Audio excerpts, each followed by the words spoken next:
The war room on Kepler Prime buzzed with tension. 12 different alien species sat around the massive circular table, each representing worlds that had fought the Vorthak Empire for over 200 years. The air shimmered with translation fields as dozens of languages merged into understanding. Admiral Kang De-Ho stood near the back wall, watching. His dark uniform looked plain next to the elaborate armor and biosuits of the other military leaders. The humans had been part of the Galactic Coalition for only 10 years. In galactic terms, they were still babies.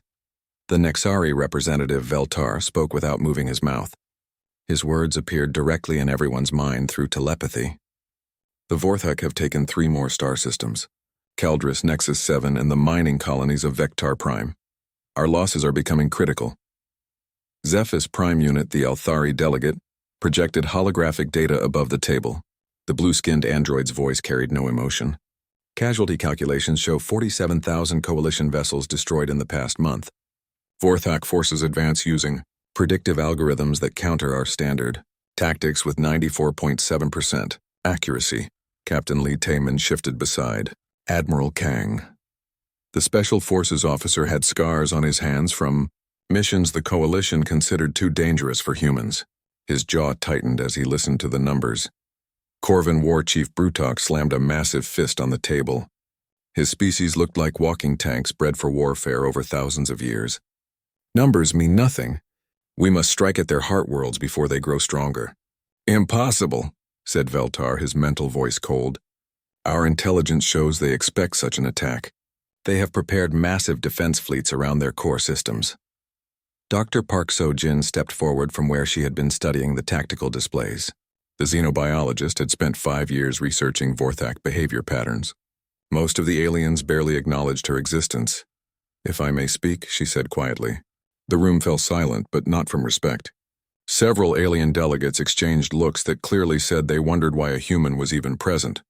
The Vorthak psychological profile shows they rely heavily on fear and intimidation. Dr. Park continued. Their entire empire depends on other species believing they cannot be defeated. If we could find a way to break that image, Veltar's mental laughter echoed in everyone's minds. Your species has been in space for barely 50 years. You understand nothing of galactic warfare. The Vorthak have conquered hundreds of civilizations. They have weapons that can crack planets and shields that laugh at our strongest attacks. Ambassador Choi Hee-young spoke from her seat at the table. Her voice remained calm despite the dismissal. Perhaps our different perspective could offer new solutions. We have studied your war records. The same strategies have been tried repeatedly with the same results. Because they are the correct strategy, snapped Zephys Prime Unit. Warfare is mathematics. Ship counts, weapon effectiveness, resource allocation. Your primitive thinking cannot comprehend the calculations involved. The Senathi delegate, whose species looked like walking trees, rustled his bark-like skin in agreement. The humans serve best in support roles. Let them continue running supplies and defending empty systems while real warriors fight. Admiral Kang felt his hands clench behind his back. 10 years of this. 10 years of being treated like children, while the galaxy burned around them. The Coalition was losing, had been losing for decades, but they were too proud to admit their methods had failed. What about guerrilla tactics? Captain Lee asked suddenly. Hit-and-run attacks, disrupting supply lines, striking where they least expect? War Chief Brutok laughed, a sound like grinding metal. Coward tactics. The Corvin do not hide like scavengers. We face our enemies with honor. Honor does not win wars, Admiral Kang said quietly. Every head in the room turned toward him.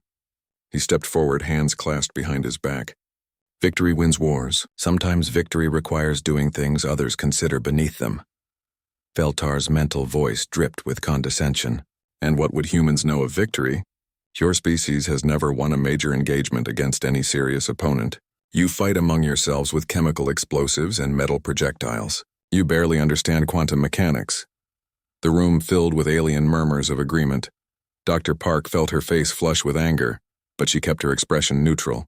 These beings had technology that could reshape matter, ships that traveled between stars in days, weapons that could destroy moons, but they had been losing this war for 2 centuries. Perhaps, Ambassador Choi said carefully, we could be given a chance to prove our worth. Assign us to something more challenging than supply runs. Very well, Zephys Prime Unit said, projecting new data. Our latest intelligence shows the Vorthak are massing for a major offensive against the Helios cluster. If they succeed, they will have a clear path to the core worlds. We are committing all available reserves to stop them. The holographic display showed massive fleets moving into position. Thousands of ships from across the coalition were converging on what would likely be the largest battle in galactic history. What would you have us do? Admiral Kang asked. The Outer Rim territories will be lightly defended during the offensive, Veltar explained. Someone must protect our supply lines and trade routes. It is a perfect assignment for human capabilities. Captain Lee's eyes narrowed. They were being sent to the safest possible location, far from any real fighting. It was another insult disguised as an assignment. We accept, Admiral Kang said simply. Ambassador Choi looked surprised. Dr. Park frowned. Captain Lee's jaw worked silently. They all expected their admiral to argue for a more significant role. Excellent, War Chief Brutok rumbled. The humans can play guard while warriors decide the fate of the galaxy. The meeting continued for another hour, discussing fleet movements and battle strategies. The humans listened carefully to everything, taking notes, asking occasional questions that most delegates ignored. When the session finally ended, the alien representatives filed out in their respective groups, already planning for the great battle ahead. The 4 humans remained behind as the war room emptied. Sir, Captain Lee began. With respect, we could contribute more than... Admiral Kang raised a hand to stop him. He waited until the last alien delegate had left and the room's security systems confirmed they were alone. We are going to contribute more, he said quietly. Much more than they can imagine. Dr. Park tilted her head. What do you mean? They see us as primitive children playing with toys, Admiral Kang said, walking to the tactical display. Let them continue believing that. While they fight their predictable battles with their calculated strategies, we will do what humans do best. Which is? Ambassador Choi asked. Admiral Kang smiled for the first time in days. It was not a pleasant expression. We adapt. We improvise. We do the impossible. He touched the display, highlighting the outer rim sectors they had been assigned to defend. Captain Lee, how many human ships can we gather without raising suspicions? About 300, sir. Mostly merchants, scouts, and patrol vessels. Nothing that would impress a coalition military analyst. Perfect.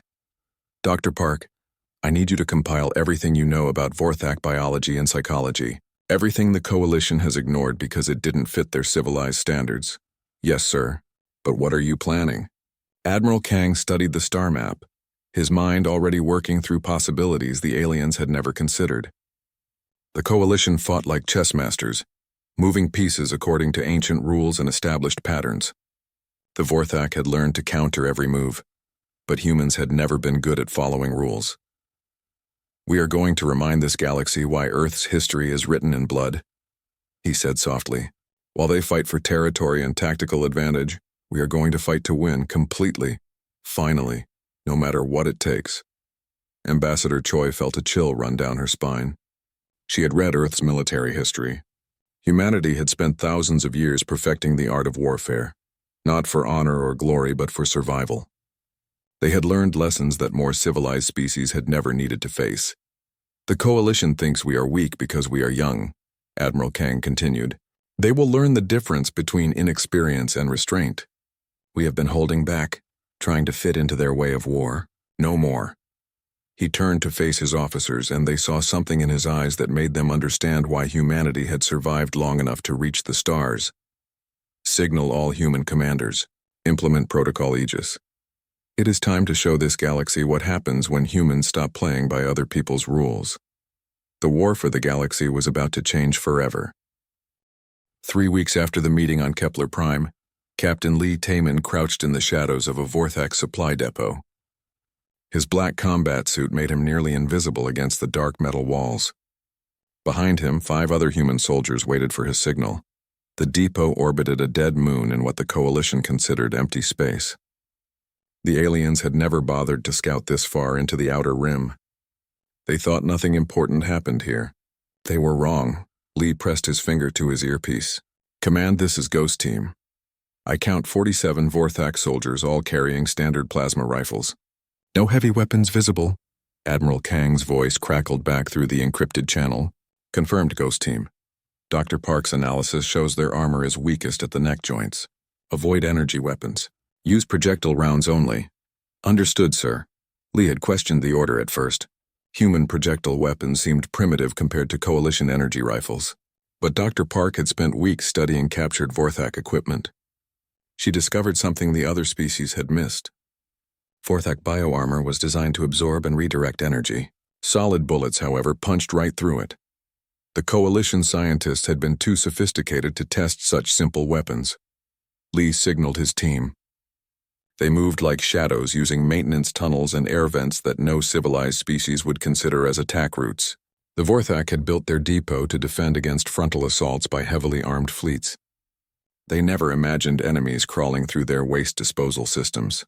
30 minutes later, the depot exploded. 47 Vorthak soldiers died without understanding what had killed them. More importantly, 3 million tons of supplies meant for the front lines went up in flames. On the bridge of the merchant vessel, Lucky Dragon, Admiral Kang watched the explosion through long-range sensors. Around him, his command crew worked quietly at stations that looked like standard civilian equipment.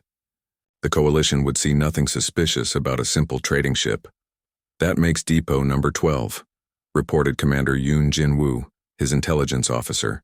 Ghost Team has eliminated more Vorthak supplies in 3 weeks than the Coalition managed in 6 months. Good, Admiral Kang said.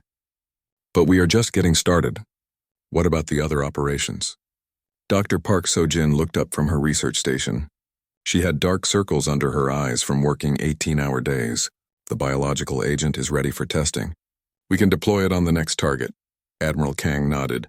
The biological agent was Dr. Park's masterpiece. It attacked Vorthak nervous systems in ways that Coalition medicine considered unethical. Other species had refused to develop such weapons because they violated galactic conventions about warfare. Humans had no such restrictions. Ambassador Choi, what is the status of our merchant network? Ambassador Choi Hee-young turned from her communications console. All ships are in position. We now have assets in 73 Vorthak systems. The Coalition thinks we are just trading for rare minerals. The merchant network was perhaps their most important achievement. Over the past 3 weeks, human trading vessels had spread throughout Vorthak territory. The aliens allowed them because humans carried goods that other species would not touch. Weapons-grade materials, exotic chemicals, biological samples that civilized races found distasteful. The Vorthak saw profit and permitted the trade. They did not realize that every human merchant was also a spy. Every trading post became an intelligence-gathering station. Every cargo container might contain surveillance equipment or sabotage devices. Sir, Commander Yoon said, we are receiving reports from the main front. The Coalition offensive has begun.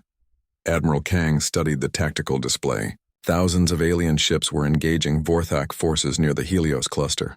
The battle was enormous, visible across half the galaxy. Energy weapons lit up space like miniature stars. Early reports? He asked. Not good, sir. The Vorthak were ready for them.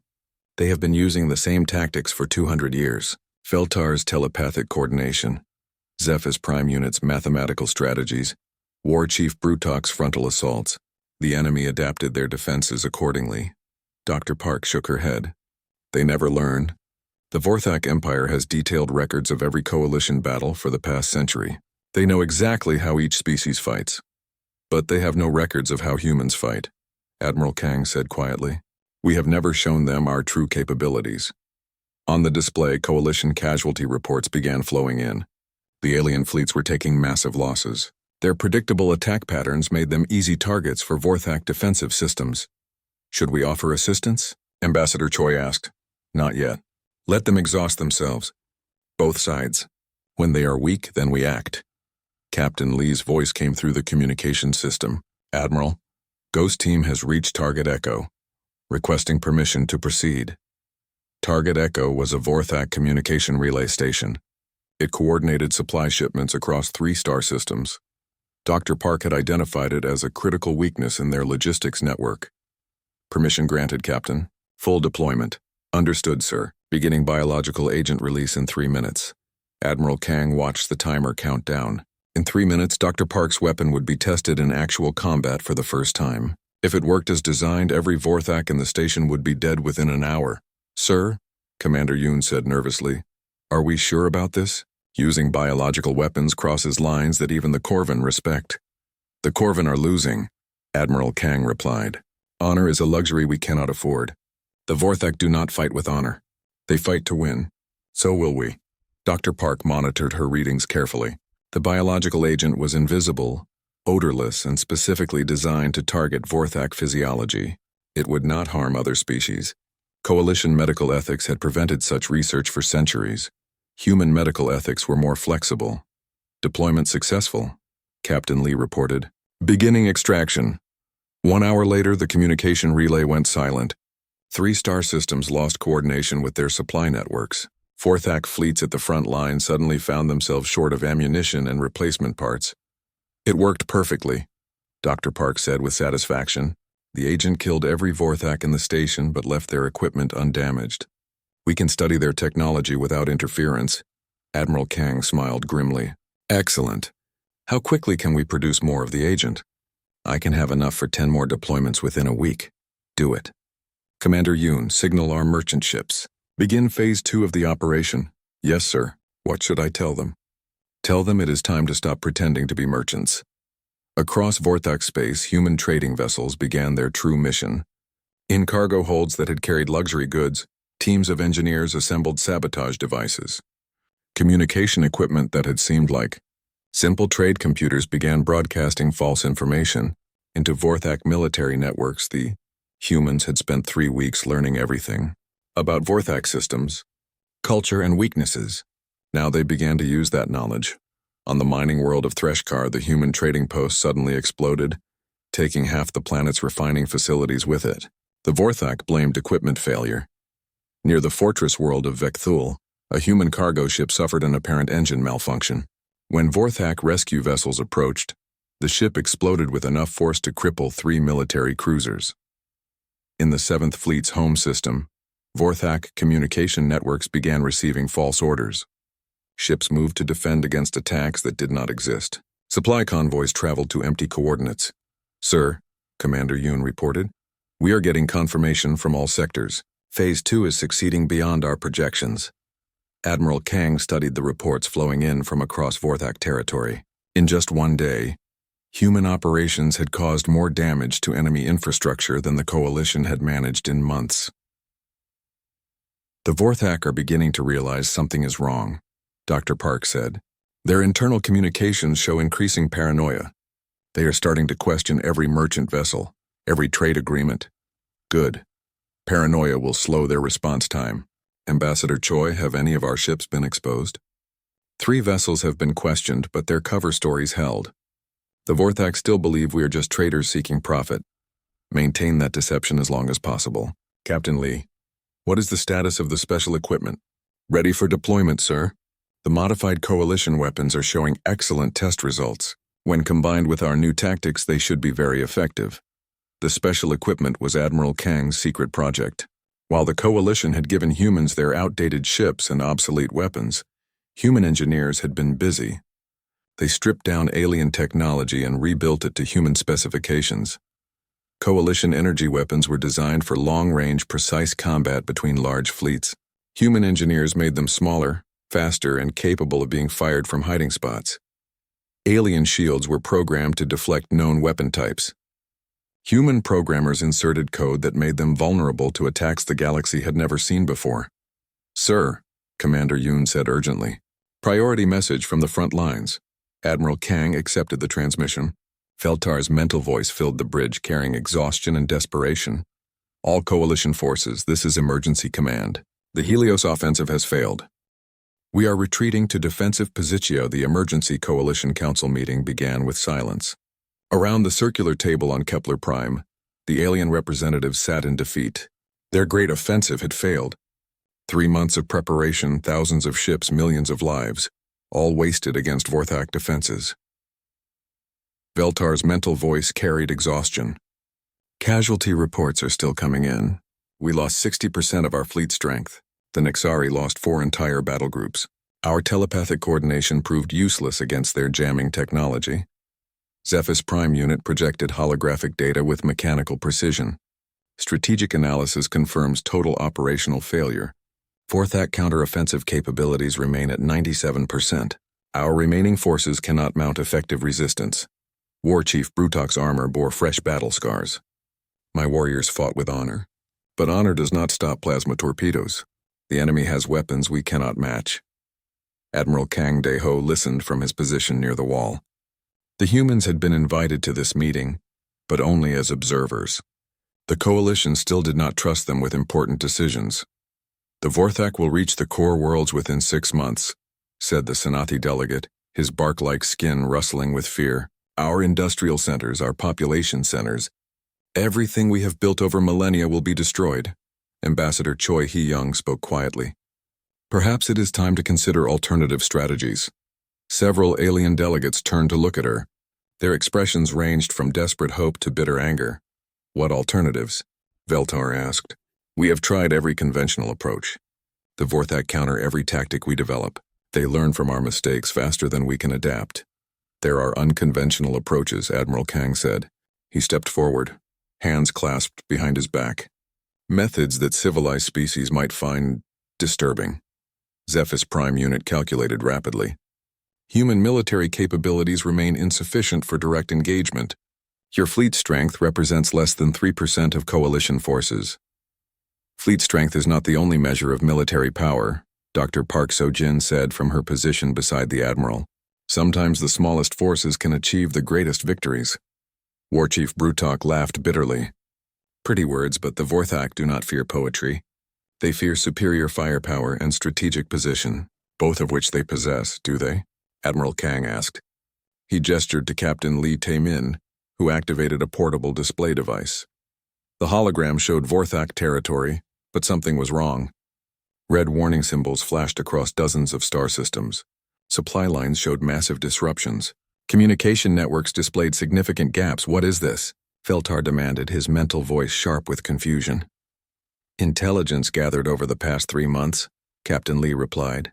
The Vorthak Empire is experiencing unprecedented logistical failures. Supply depots destroyed, communication relays offline, transport convoys missing. Zephys Prime Unit's optical sensors focused intently on the data. These reports are inaccurate. Our intelligence networks show no such damage to Vorthak infrastructure. Your intelligence networks watch for large fleet movements and major battles, Dr. Park explained. They miss smaller operations. Operations that target weak points rather than strong ones. You are suggesting the damage was caused by sabotage? The Senathi delegate asked. I am suggesting the damage was caused by humans, Admiral Kang said simply. The room erupted in alien voices. Telepathic static filled the air as Nexari representatives argued among themselves. Althari calculation systems whirred at maximum capacity. Impossible, War Chief Brutok roared. Your species lacks the capability for such operations. You have no deep strike vessels, no advanced weapons, no strategic experience. We have something better, Captain Lee said quietly. We have motivation. Admiral Kang activated another display. This one showed human merchant vessels throughout Vorthak space, hundreds of ships that the aliens had dismissed as harmless traders. For 3 months you have been fighting a conventional war, he explained, following rules that the Vorthak understand and counter. Meanwhile, we have been fighting a different war entirely. What kind of war? Veltar asked, his mental voice carrying dangerous intensity. Total war, Admiral Kang replied. War without rules. War where victory matters more than honor. War where the enemy's strength becomes irrelevant because you attack their weaknesses instead. Dr. Park stepped forward. The Vorthak Empire depends on fear and psychological dominance. Their subject species obey because they believe resistance is hopeless. But what happens when that belief cracks? She activated a new display showing Vorthak-controlled systems. In several sectors, rebellion indicators flashed red. 17 subject species have begun uprising in the past month, she continued. They heard rumors of successful attacks against Vorthak forces. Small victories, but enough to prove the Empire can bleed. Zephys Prime Unit processed the information rapidly. The probability of spontaneous multi-system rebellion is approximately 0.3%. These uprisings must have been coordinated. They were, Ambassador Choi confirmed. Human merchants carry more than trade goods. They carry information, weapons, and hope to species that have forgotten what freedom looks like. You have been conducting military operations without coalition approval, Veltar accused, his mental voice cold with anger. This violates every treaty and protocol we have established. Your treaties and protocols were losing the war, Admiral Kang replied without emotion. Ours are winning it. Winning? War Chief Brutok stood, his massive frame towering over the table. You claim victory based on sabotage and inciting rebellion? Those are the tactics of cowards and criminals. Captain Lee's expression hardened. Those are the tactics of survivors. Your honorable warfare has achieved nothing but defeat.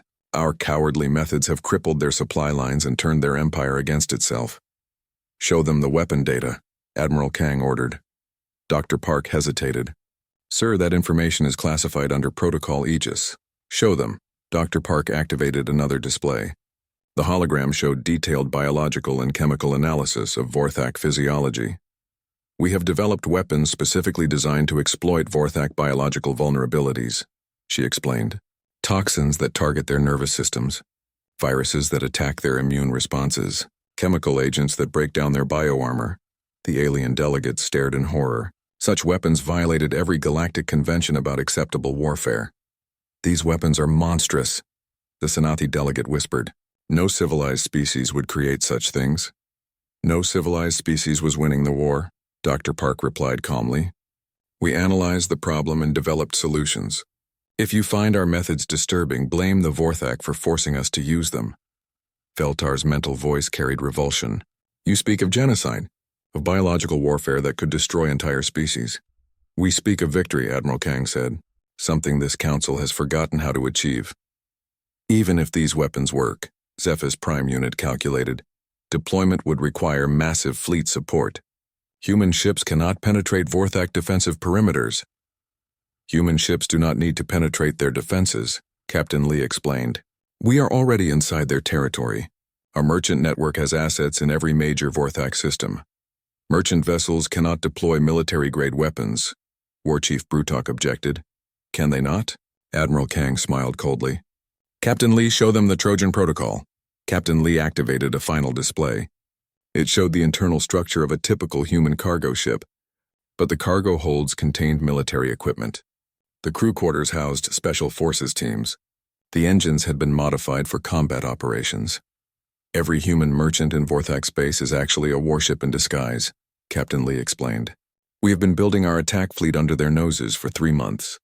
The room fell silent as the implications sank in. The humans had not been sitting idle during the Coalition's failed offensive. They had been preparing their own war. You planned this, Veltar accused. From the beginning you intended to fight your own campaign. We plan to win, Admiral Kang replied. Something you seemed unable to do. The Vorthak will detect your ships once they reveal themselves, Zephyr's prime unit warned. Their response will be swift and overwhelming. Let them respond, Admiral Kang said. By the time they realize what is happening, we will have struck simultaneously across their entire empire. Their fleets cannot be everywhere at once, and if you fail, the Senathi delegate asked, if your unconventional methods prove insufficient? Admiral Kang turned to face the assembled alien representatives. In his eyes they saw something that made them understand why humanity had climbed from the bottom of the food chain to the stars. Then we will try something else, and something else after that. We will adapt, improvise, and overcome every obstacle they place in our path. We will fight them with weapons they have never seen, tactics they cannot predict, and determination they cannot break. He paused, letting his words sink in. The Coalition has fought the same war for 200 years and lost. We have been fighting for 3 months and winning. The choice is simple. Continue your methods and watch the galaxy burn, or trust ours and help us save it. What do you need from us? Veltar Askiones, repeat, we are falling back. All. The Vorthak Command Center on Kethavar Prime hummed with activity. Supreme War Master Thexnal studied the tactical displays with growing concern. Reports flooded in from across the Empire, each one more disturbing than the last. Supply Depot Gamma 7 has gone silent, reported his aide. No response to communications for 6 hours. Equipment failure, Thexnal growled. Send a repair crew. Sir, that is the 14th depot to go silent this week. And the repair crew we sent to Delta 9? They found only bodies. All our soldiers were dead, but the facility was undamaged. Thexnal's massive claws clicked against his command throne. The Vorthak had ruled their empire through fear and superior force for over 1,000 years. Minor rebellions happened occasionally, but nothing like this. What about the coalition forces? Are they mounting some new offensive? No, sir.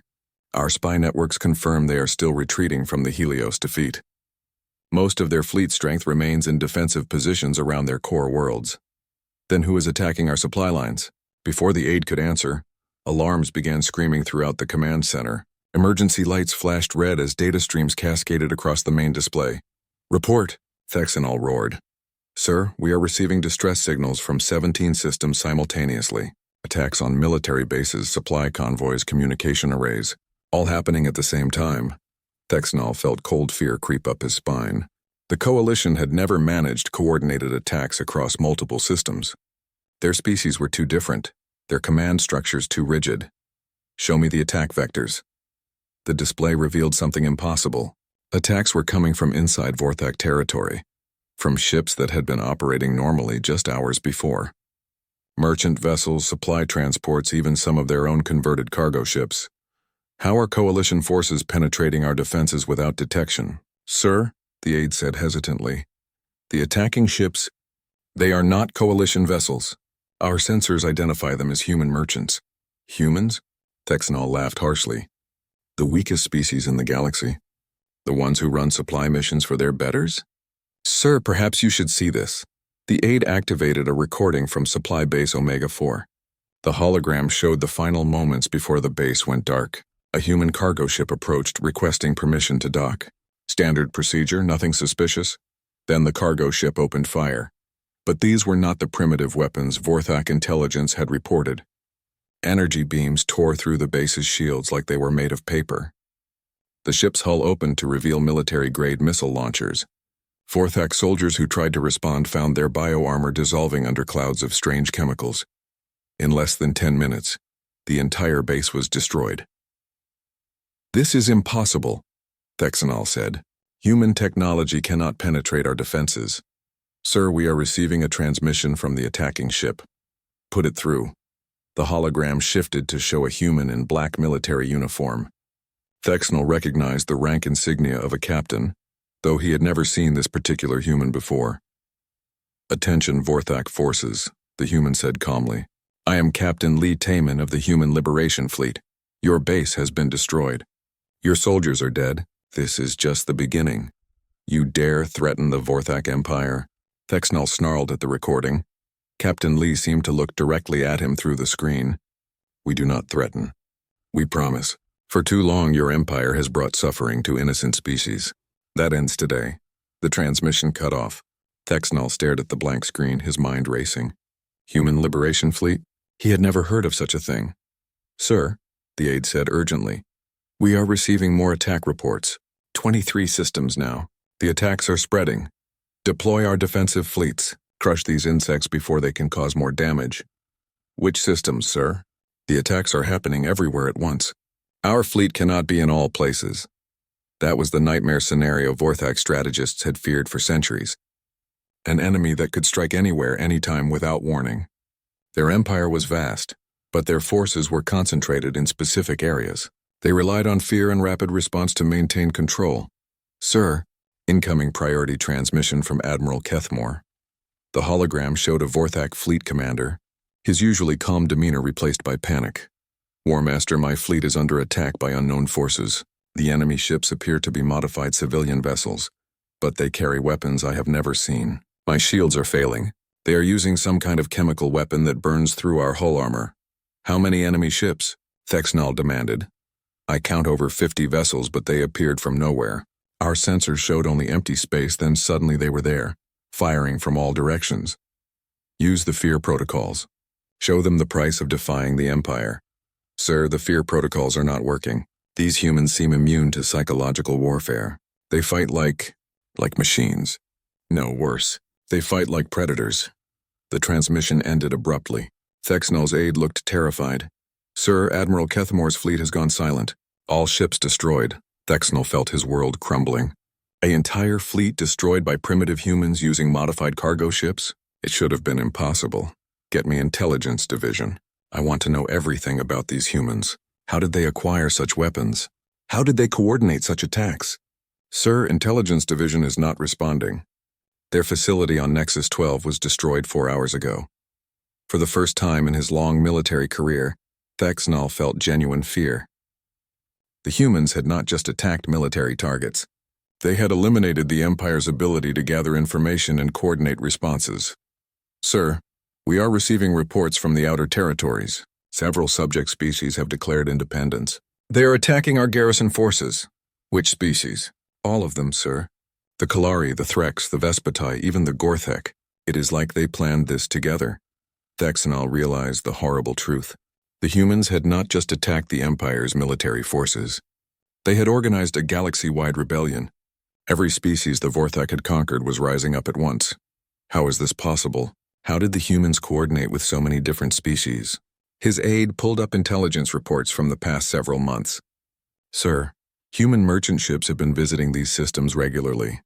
We assumed they were just trading for resources, but they were actually organizing resistance movements. It appears so, sir. They have been supplying weapons, sharing intelligence, and coordinating attack plans, all while we thought they were harmless traders. Another alarm sounded. More attack reports flooded in. The human assault was spreading faster than Vorthak forces could respond. Sir, priority transmission from the Homeworld Defense Fleet. The hologram showed Commander Velthak, one of their most experienced officers, but instead of his usual confident bearing, he looked desperate.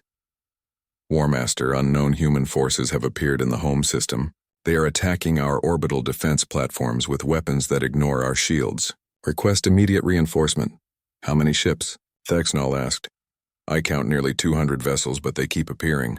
It is like they were hiding in our own system, waiting for the signal to attack. Thexnal felt sick. The humans had been planning this for months, maybe years. While the coalition fought their predictable battles, the humans had been preparing a completely different kind of war. Sir, his aide said quietly, we are receiving a general transmission on all frequencies. It is from the humans. Put it through. The hologram showed a human admiral standing on the bridge of a warship. Thexnal recognized him from intelligence files. Admiral Kang De-ho. The human military commander the Empire had dismissed as irrelevant. People of the galaxy, Admiral Kang said, his voice carrying across thousands of star systems. For too long, the Vorthak Empire has brought darkness to our worlds. They have enslaved species, destroyed civilizations, and spread fear across the stars. That ends today. Today, humanity stands with all free species against tyranny. We offer our weapons, our ships, and our lives to break the chains of oppression. The Vorthak thought us weak because we are young. They will learn that youth brings strength, not weakness. Admiral Kang looked directly into the camera, and Thexnal felt those human eyes looking into his soul.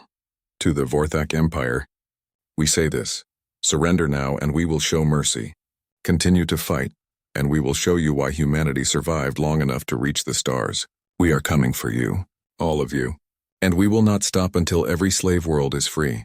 The transmission ended. In the silence that followed, Thexnal could hear his own heart's beating. Sir, his aide whispered. What are your orders? Thexnal stared at the tactical display. Red warning symbols covered half the Empire.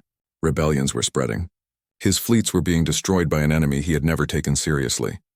Send a message to all Vorthak commanders, he said finally. Full military alert. Deploy all reserves, and send a priority transmission to the Emperor. What should the message say, sir? Thexnal looked at the chaos spreading across his empire. An empire that had seemed invincible just hours before. Tell him the humans are coming, and we may not be able to stop them. 6 months after the first human attack, Admiral Kang De-ho stood on the bridge of the battleship Indomitable as it entered orbit around the Vorthak homeworld. Behind him, a fleet of 300 ships waited in perfect formation. But these were not the same vessels that had hidden as merchant ships. They were the combined fleets of humanity and their new allies. The war was over. The Vorthak Empire had surrendered. Captain Lee Taemin approached, his uniform bearing new decorations from a dozen grateful species. Sir, we are receiving a transmission from the planetary surface. The Vorthak leadership requests permission to formally surrender. Grant them permission, Admiral Kang said, but remind them that this surrender applies to their entire empire, not just this world. Through the viewport, Admiral Kang could see the massive planet below. For 1,000 years, the Vorthak had ruled the galaxy from this world. Now it lay defenseless beneath human guns. Dr. Park So-jin joined them at the observation deck, carrying a tablet filled with reports. The Liberation fleets have secured the last Vorthak stronghold systems. Over 200 species have declared independence. The Empire has completely collapsed. Casualties? Admiral Kang asked. Remarkably light on our side. The biological weapons proved even more effective than we hoped. Most Vorthak forces surrendered rather than face them. Total human losses are under 5,000 across the entire campaign. Ambassador Choi Hai-young entered the bridge, accompanied by delegates from dozens of species. They had come to witness the formal end of the war that had terrorized the galaxy for centuries. Admiral, Ambassador Choi said, the Coalition Council has asked me to convey their official gratitude. They also request that you accept the position of Supreme Commander of Galactic Defense Forces. Admiral Kang turned from the viewport. What did you tell them? I told them you would consider it. But first we must deal with the surrender ceremony. On the main screen, the image of Supreme War Master Thexnal appeared. The proud Vorthak commander looked broken, his armor dented and scarred from the final battles. Admiral Kang, Thexnal said, his voice carrying defeat. I am authorized to surrender all Vorthak military forces to human command. We accept your terms. The terms are simple, Admiral Kang replied. Complete disarmament of all military forces, immediate withdrawal from all occupied worlds, reparations to be paid to victim species, and trials for war criminals. We accept. But I must ask, how did you do it? How did your species defeat us so completely? Our intelligence said humans were primitive, weak, insignificant. Admiral Kang was quiet for a moment. Behind him, the bridge crew waited for his response. Your intelligence was wrong about what makes a species strong, he said finally. You saw our young civilization and assumed we were weak. You saw our simple technology and thought we were primitive. You missed the most important thing about humanity, which is, we adapt. When peaceful methods fail, we learn warfare. When conventional tactics fail, we invent new ones. When honor becomes a weakness, we abandon it. Your empire was built on the idea that superior force could control everything. But force without wisdom is just destruction waiting to happen.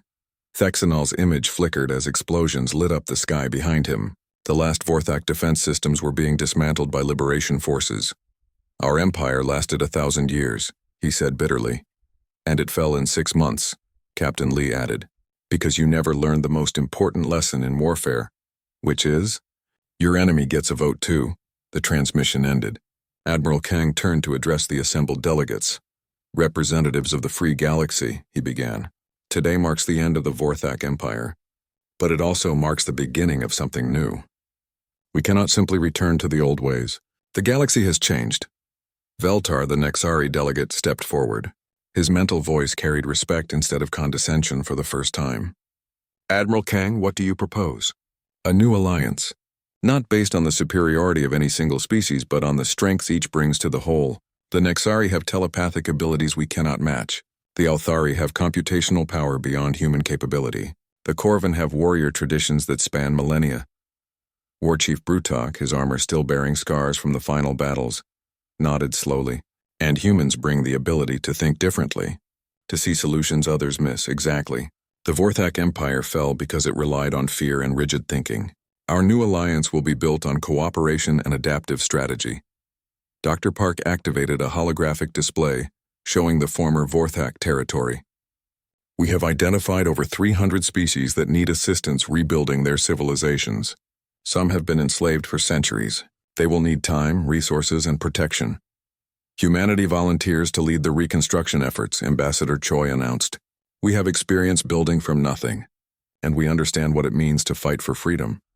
Zephyr's Prime Unit, the Althari representative, processed data rapidly. The logistical requirements are enormous. Rebuilding hundreds of worlds, establishing new governments, maintaining security against remaining Vorthak holdouts. The probability of success is difficult to calculate. Then we will make our own probability, Admiral Kang said. Humans have never been good at accepting impossible odds. The ceremony continued for several hours. Treaties were signed, territories were allocated, and the framework for a new galactic government was established. But the real work would take years. As the official proceedings ended, Captain Lee approached Admiral Kang privately. Sir, I have been thinking about something Thexanal said, about how our intelligence described us as weak and primitive. What about it? We were weak when we first joined the coalition. Our technology was inferior, our military was tiny, our experience was limited. So how did we win? Admiral Kang smiled. Because being weak is not the same as staying weak. Every species in the galaxy assumed we would remain what we were when they first met us. They never considered that we might grow, learn, and become something more. The coalition made the same mistake. Yes. They treated us like children who would never mature. The Vorthak treated us like insects that would never evolve. Either understood that humanity's greatest strength is our capacity for change. Dr. Park joined their conversation. I have been analyzing the biological samples we collected during the war. The Vorthak have barely evolved in over 1 million years. Their society, their technology, their thinking, all essentially unchanged. While humans went from cave dwellers to star travelers in a few thousand years, Captain Lee observed. Exactly. They saw that rapid development as proof of our primitive origins. We see it as proof of our potential. Ambassador Choi approached their group. Admiral, the Coalition Council is waiting for your decision about the Supreme Commander position. Admiral Kang looked out at the fleet surrounding them. Ships from dozens of species, flying in formations that would have been impossible 6 months ago. The galaxy had learned to work together because humans had shown them how. Tell them I accept, he said, but on one condition, which is, the position rotates among species every 5 years. No single race should hold ultimate power for too long, not even humanity. Ambassador Choi looked surprised. Sir, the galaxy trusts human leadership now. They want you to remain in command. And that is exactly why we should not remain in command permanently. Power corrupts even good people. The Vorthak started as protectors of their region. They ended as conquerors of the galaxy.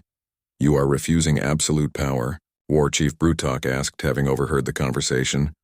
I am ensuring that no species ever has absolute power again, including us. The alien delegates exchanged looks of amazement. They had expected humans to claim dominion over the galaxy they had liberated. Instead, they were proposing to share leadership.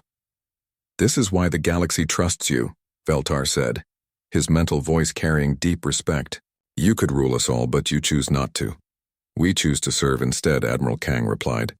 That is the difference between conquest and liberation. As the fleets began dispersing to their new assignments, Captain Lee remained on the bridge with Admiral Kang. Sir, what happens now? The war is over. The Empire is defeated. What does humanity do next? Admiral Kang looked out at the stars, each one representing worlds that were now free to choose their own destiny. Now we do what humans have always done, Captain. We explore. We learn, we build. And when the next threat emerges, we will be ready for it. Do you think there will be another threat? There always is. But next time, the galaxy will not face it divided. They will face it together, with all the strength that unity provides. Captain Lee smiled. And if that unity is not enough? Admiral Kang's expression grew determined. Then we will adapt. We will improvise. We will find a way to win, no matter what the odds. As the human fleet moved toward its next assignment, word spread across the galaxy. The species that had been dismissed as weak and primitive had not only won the war, they had chosen to share the peace. The galaxy no longer trembled in fear. Instead, it looked toward the future with hope, knowing that humanity would be there to help face whatever challenges lay ahead. And in the depths of space, other civilizations that had been watching the war took notice. Humanity had announced itself to the universe. Some of those watching civilizations felt fear.